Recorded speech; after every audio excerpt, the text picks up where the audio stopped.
Cosmetic उत्पादों में प्रयोग में लाए जाने वाले कई प्रकार के रसायनों का त्वचा पर गंभीर असर हो सकता है। शोधकर्ताओं ने बताया कुछ प्रकार के उत्पादों में इतने हानिकारक रसायन हो सकते हैं जिनसे गंभीर प्रकार के दुष्प्रभावों का जोखिम हो सकता है। PFAS पर एंड पॉलीफ्लोरोअल्काइल सबस्टेंस ऐसे ही रसायन हैं जिनका nail polish, shaving cream, foundation, lipstick और मस्कारा जैसे कॉस्मेटिक उत्पादों में प्रयोग किया जाता रहा है। अध्ययनों में पाया गया है कि PFAS न सिर्फ त्वचा में जमा हो सकते हैं, साथ ही इसके कारण कई तरह के दुष्प्रभावों यहाँ तक कि कैंसर का भी खतरा हो सकता है। PFAS के कारण होने वाले जोखिमों को देखते हुए न्यूजीलैंड सरकार ने कॉस्मेटिक उत्पादों में PFAS के उपयोग को प्रतिबंधित करने का फैसला किया है। 31 दिसंबर 2026 से PFAS को प्रतिबंधित कर दिया जाएगा।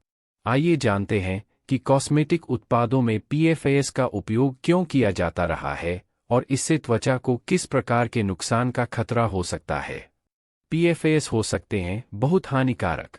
रिपोर्ट्स से पता चलता है कि PFAS को त्वचा को चिकना रखने, कॉस्मेटिक उत्पादों को अधिक टिकाऊ बनाने और उन्हें वाटर रेजिस्टेंट बनाने के लिए प्रयोग किया जाता रहा है। इस रसायन से कॉस्मेटिक उत्पादों की प्रभाविकता तो बढ़ जाती है, पर हमारे शरीर के लिए ये कई प्रकार से हानिकारक हो सकते हैं। उपभोक्ताओं और पर्यावरण की सुरक्षा के उद्देश्य से PFAS के उपयोग पर प्रतिबंध लगाने वाला न्यूजीलैंड पहला देश बन गया है। शोधकर्ताओं का कहना है, इन रसायनों का आसानी से ब्रेकडाउन नहीं हो पाता है। ये शरीर में जमा हो सकते हैं और अत्यधिक जहरीले प्रभाव पैदा कर सकते हैं। PFAS के बारे में जानिए। PFAS कई प्रकार की स्वास्थ्य समस्याओं का जोखिम बढ़ाने वाले हो सकते हैं। इसके कारण कैंसर, जन्म दोष और प्रतिरक्षा प्रणाली में गड़बड़ी से संबंधित समस्याओं का जोखिम काफी बढ़ जाता है। समय के साथ ये शरीर में जमा होकर दीर्घकालिक जोखिमों को बढ़ाने वाले भी हो सकते हैं। PFAS का सौंदर्य प्रसाधन जैसे रोजमर्रा के उत्पादों में व्यापक रूप से इस्तेमाल किया जाता रहा है। इनसे दूरी बनाकर इसके दुष्प्रभावों से बचाव किया जा सकता है। गौरतलब है कि PFAS 15,000 सिंथेटिक रसायनों का एक बड़ा और जटिल समूह है, जिसका उपयोग 1950 के दशक से दुनिया भर के उपभोक्ता उत्पादों में किया जाता रहा है। कई घरेलू उपयोग की चीज़ों में हो सकता है PFAS। स्वास्थ्य विशेषज्ञ बताते हैं, PFAS रसायनों का उपयोग कपड़े, फर्नीचर, चिपकने वाले पदार्थ, खाद्य पैकेजिंग, गर्मी प्रतिरोधी नॉनस्टिक खाना पकाने की सतहों और बिजली के तार के इंसुलेशन में किया जाता रहा है। PFAS को फॉरएवर केमिकल के रूप में भी जाना जाता है, जिसका मतलब है कि ये हर जगह मौजूद हो सकता है। ये केमिकल पीने के पानी से लेकर खून में भी हो सकता है।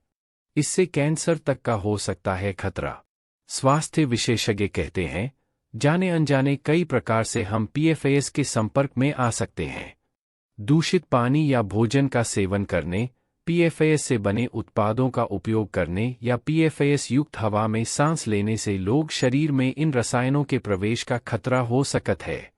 दीर्घकालिक रूप से ये शरीर में कई प्रकार की बीमारियों का कारक हो सकते हैं। कोलेस्ट्रॉल के स्तर में वृद्धि से लेकर लिवर एंजाइम में परिवर्तन, प्रतिरक्षा प्रणाली में कमजोरी, जन्म के समय वजन में कमी और किडनी से लेकर वृषण कैंसर तक का खतरा हो सकता है।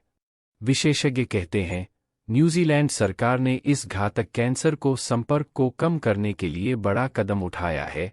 सभी देशों में इस प्रकार के प्रयासों की आवश्यकता है। जब तक सरकार और दुनिया भर की स्वास्थ्य एजेंसियां गहन शोध और इसके आधार पर हानिकारक एजेंटों पर प्रतिबंध नहीं लगाती हैं, तब तक हम सभी को बचाव के लिए निरंतर उपाय करते रहना चाहिए। भोजन को स्टोर करने के लिए प्लास्टिक के कंटेनरों का उपयोग और नॉन-स्टिक कुकवेयर से बचाव करके इस प्रकार के रसायन के दुष्प्रभावों से बचा जा सकता है।